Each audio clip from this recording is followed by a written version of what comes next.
Welcome back to निया। निया मतलब news and editorial analysis and students हम इस चैनल पर न्यूज और एडिटोरियल एनालाइज करेंगे from the perspective of developing comprehension skills, vocabulary, as well as getting familiar with some recent happenings of importance for our examination. Rap on the knuckles. Rap on the knuckles पता है क्या है? ये हम सबके साथ में हो चुका है। स्कूल में जो पनिशमेंट मिलता था ऐसे, इसको नकल्स कहते हैं। इस पर रैप ऑन द नकल्स। और ऐसा कब होता था? जब हम कोई होमवर्क कंप्लीट नहीं करके आए हैं, या कोई मस्ती किए हैं, या टीचर की कोई बात नहीं माने हैं, है ना? तो रैप ऑन द नकल्स, ऐसे इसके ऊपर जो पिटाई होती थी ऐसे, है ना, स्कूल में, that's called rap on the knuckles. ठीक है, अब यहाँ पे भी रैप ऑन द नकल्स मतलब डेफिनेटली कुछ गलत हुआ है कहीं और उस पर किसी को पनिशमेंट मिला है। ठीक है, टॉपिक क्या है, आर्टिकल क्या है, किस कॉन्टेक्स्ट में हम बात करने वाले हैं? On lynching. What do we mean by lynching? Lynch करना मतलब मार देना है, जान से मार देना है। ठीक है, लेकिन ये कौन सा जान से मार देना है? जब भीड़ हिंसक हो जाती है, भीड़ कानून को अपने हाथ में ले लेती है और किसी इंसान की जान ले लेती है, तो उसको कहते हैं लिंचिंग। ठीक है, so lynching, mob violence and judiciary fiat. Now, let us see some vocabulary because vocabulary helps us decode the passage. Lynching का मतलब क्या है? Put to death.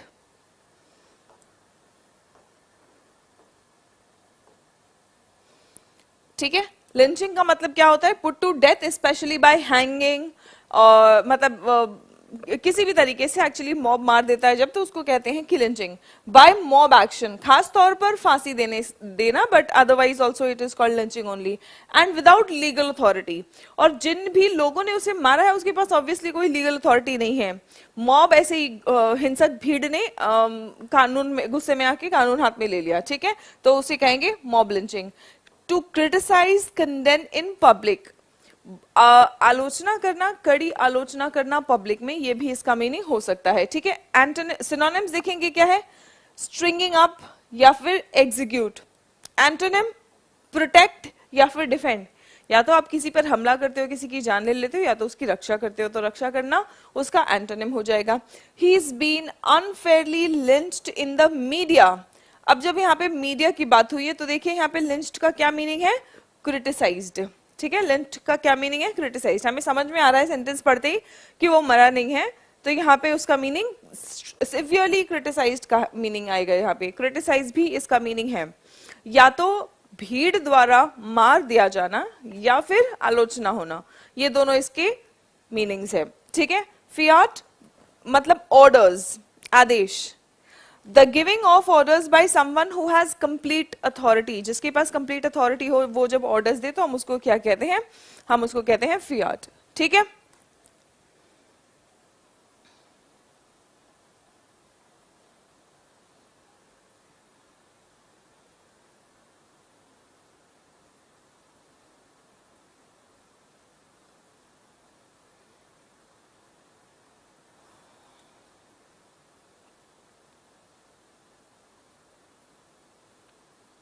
right, and then the next word is, yes, the next word is fiat। fiat का मतलब है orders, जिसके पास authority हो, पूरी अथॉरिटी हो। सिनोनिम्स क्या होंगे? डिक्री। ठीक है, याद रखना, this is not degree, it's decree. ठीक है, decree, precept, precept, decree and precept, ये दोनों का मतलब होता है आदेश। एंटोनिम्स क्या होंगे? Denial and disapproval. या तो कोई आदेश दिया गया है कि ये काम कर दो, या फिर उसका एंटोनिम हो जाएगा denial. The general ruled by fiat for 8 years after seizing power. Seize करना मतलब छीन लेना। ठीक है, तो पावर छीनने के बाद जनरल ने 8 साल तक शासन किया। The general ruled by fiat for 8 years after seizing power. Sacrosanct, sacrosanct का मतलब होता है कोई चीज जो परम पवित्र हो। ठीक है, thought to be too important, कोई चीज जो इतनी ज्यादा इंपॉर्टेंट हो या इतनी ज्यादा खास या स्पेशल हो जिस पर कोई भी बदलाव नहीं किया जा सके, ठीक है। रिवर्ड, रिवर्ड मतलब हम जानते हैं रिस्पेक्टेड, सम्माननीय। कॉन्सिक्रेटेड, ठीक है, कॉन्सिक्रेट करना मतलब हम जैसे जब भी कोई मूर्ति मंदिर में रखते हैं तो हम उसकी प्राण प्रतिष्ठा करते हैं, हम उसको कॉन्सिक्रेट करते हैं, है ना। अनहोली, एंटोनिम क्या होगा, यहाँ पे तो कोई चीज परम पवित्र है, इसका एंटोनिम क्या होगा, कोई चीज जो पवित्र नहीं है। Unholy, blasphemous, respectable, revered, sacred. Blasphemous मतलब जो सेक्रेड ना हो या सेक्रेड चीजों की जो हम कहते हैं अवहेलना हो या अपमान हो, ठीक है, उसको हम कहते हैं ब्लास्फेमियस। स्पेशली रिलीजियस चीजों की जब अवमानना की जाए या अवहेलना की जाए या फिर उसका अपमान किया जाए तो हम उसको ब्लास्फेमियस कहते हैं, ठीक है। ब्लास्फेमियस या फिर सैक्रिलेज, ये सब वर्ड्स आ जाते हैं इसके लिए। In India the cow is a sacrosanct animal. Bharat में हम सब जानते हैं गौ हमारी माता है, हम ऐसा कहते हैं, right. So in India cow is sacrosanct, cow is sacrosanct मतलब हमारे लिए बहुत पवित्र है, ठीक है। Euphemism. What do we mean by euphemism? Word or expression used in place of one that is deemed offensive or suggests something unpleasant. ये एक figure of speech है students. Euphemism मतलब क्या? कोई जो कठोर सत्य हो या कठोर वाक्य हो उसको थोड़ा कम हल्के सेंटेंस में या हल्के शब्दों में जो कहते हैं जिससे कि वो थोड़ा सा कम अनप्लेजेंट लगे या कम कठोर लगे तो उसको हम कहते हैं यूफेमिज्म, ठीक है। जैसे फॉर एग्जांपल अगर किसी की डेथ हो जाती है तो हम यूजुअली ऐसा नहीं कहते वो मर गया, अनटिल अनलेस हम उसको रिस्पेक्ट करते हैं। कोई टेररिस्ट होगा तो हमारे लिए ऐसे बात करना नहीं कोई फर्क पड़ता है, लेकिन अगर कोई जानने पहचानने वाले में तो हम कभी भी ऐसा नहीं कहते वो मर गया, हम क्या कहते हैं भगवान को प्यारे हो गए, है ना। सो भगवान को प्यारा हो जाना, मरने के लिए जो आप यूफेमिज्म यूज कर रहे हैं या जो आप थोड़ा सा इजी सा लाइट सा, not easy actually but light less unpleasant word जो आप यूज कर रहे हैं भगवान को प्यारे हो जाना, ये क्या है, ये एक यूफेमिज्म है for a fact that is very unpleasant. एक कठोर सत्य के लिए आपने यूफेमिज्म यूज किया। I hope that's clear to everyone, है ना। सो यूफेमिज्म, इसका ग्रैंडियोलोकेंस, ठीक है, ग्रैंड बना के, कई बार ज्यादा शब्दों का प्रयोग करना पड़ जाता है ना। ग्रैंडियोलोक्वेंस, लॉक्यू हम जानते हैं, loqu is a root word for talk, loqu is a root word for बात करना, है ना। सो ग्रैंड मतलब थोड़ा सा बड़ा बना के, ग्रैंडियोलोक्वेंस मतलब बड़ा बना के बोलना। अब ऑब्वियसली अब जैसे फॉर एग्जांपल जब हम किसी हार्श ट्रुथ को अगर थोड़े सॉफ्ट वर्ड्स में कहना चाह रहे हैं, थोड़े लेस अनप्लेजेंट वर्ड्स में कहना चाहते हैं तो शब्द हो सकता है इंक्रीज हो सकते हैं, तो ग्रैंड बन जाता है वो लॉक्यूएंस, वो स्पीच, है ना, grandiloquence. Circumlocution, what do we mean by circumlocution students? देखो यहाँ पे भी लॉक्यू आ गया, लोक्यूशन मतलब बात करना, सर्कमलोक्यूशन मतलब घुमा फिरा के बात करना, तो एक तरह से इनडायरेक्टली आप देखेंगे घुमा फिरा के भी बात करना ही हो ही जाता है वो, है ना। नाउ एंटोनिम क्या होगा? कॉलिंग अ स्पेड मतलब जो है सो बोलना, calling a spade so a spade, जैसा है वैसा ही बोलना, मतलब आप जो बात है वही बात एकदम सीधा बोल रहे हैं, ब्लंटली बोल रहे हैं, without caring for the feelings of anyone, है ना। Pass away is a euphemism for die. Pass away, हम कहते हैं ना he has passed away. So he has passed away is a euphemism for die, है ना, ये भी एक euphemism है। ये फिर भी थोड़ा death, die, ये सब harsh words है। आई होप आपको यूफेमिज्म का मीनिंग बहुत अच्छे से समझ आ गया है बच्चों, एंड स्पेशली बैंकिंग की तैयारी करने वाले बच्चे, आप लोगों के कॉम्प्रिहेंशन में कई बार क्वेश्चन आ जाता है कि कॉम्प्रिहेंशन में यूफेमिज्म कहाँ यूज किया गया है, या यूफेमिज्म का एग्जाम्पल बताइए पैसेज में, है ना। अगर पैसेज में यूफेमिज्म कहीं यूज किया हो तो आप यूफेमिज्म का एग्जाम्पल तभी बता पाएंगे जब आप इस फिगर ऑफ स्पीच को समझेंगे, ठीक है। वैंटन, वैंटन का मतलब क्या होता है? Done in order to hurt somebody और damage something for no good reason, ठीक है। जब आप कोई भी काम किसी को नुकसान पहुंचाने के लिए करते हो तो उसको कहते हैं वैंटन, ठीक है, या फिर ऑब्सीन या फिर वल्गर। अब ऑब्वियसली जब आप किसी को आप किसी का अपमान करने के लिए कोई भी शब्द कह रहे हो तो आप उसके मानहानि कर रहे हो, उसके रिस्पेक्ट को नुकसान पहुंचा रहे हो। Wholesome and clean, will be the antonym. He displayed a wanton disregard for the facts. Wanton disregard मतलब एकदम careless disregard उसने दिखाया facts के लिए.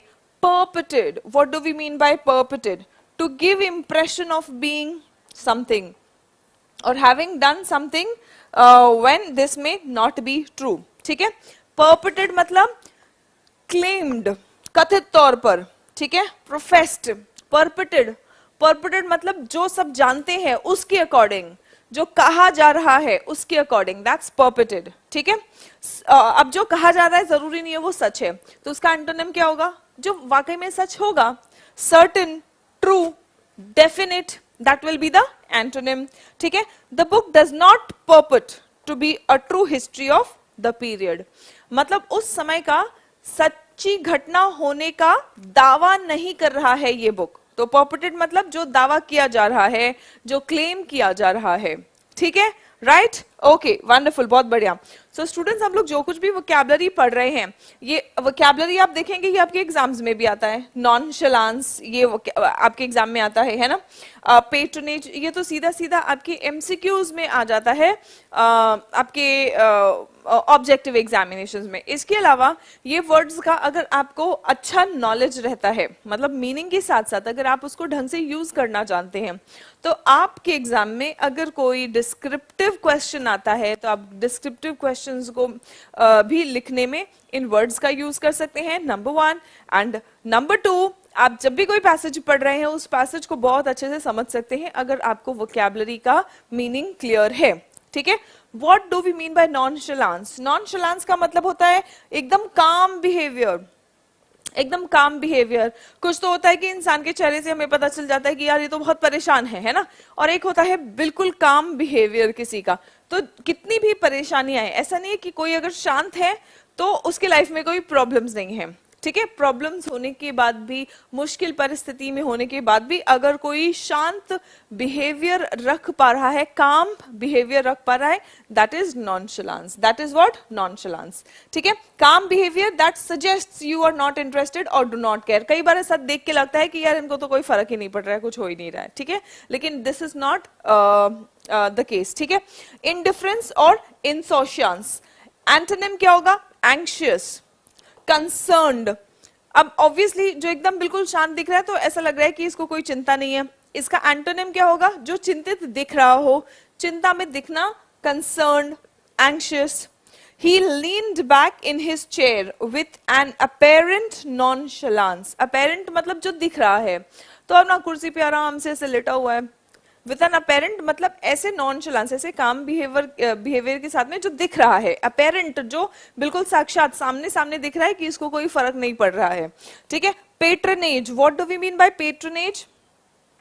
The power of a person to give someone an important job or position. अब किसी के पास अगर इतना पावर है कि वो किसी और को इंपॉर्टेंट जॉब या पोजीशन दे सकता है, तो हम उसको क्या कहते हैं? पेट्रोनेज. उसको क्या कहते हैं? पेट्रोनेज. स्पॉन्सरशिप, एड, ये एक मदद की तरह ही है ना, कि अगर आपके पास पावर है और आप किसी डिजर्विंग इंसान को नहीं फिर भी किसी को भी दे सकते हैं, तो दैट्स स्पॉन्सरशिप और एड. ठीक है?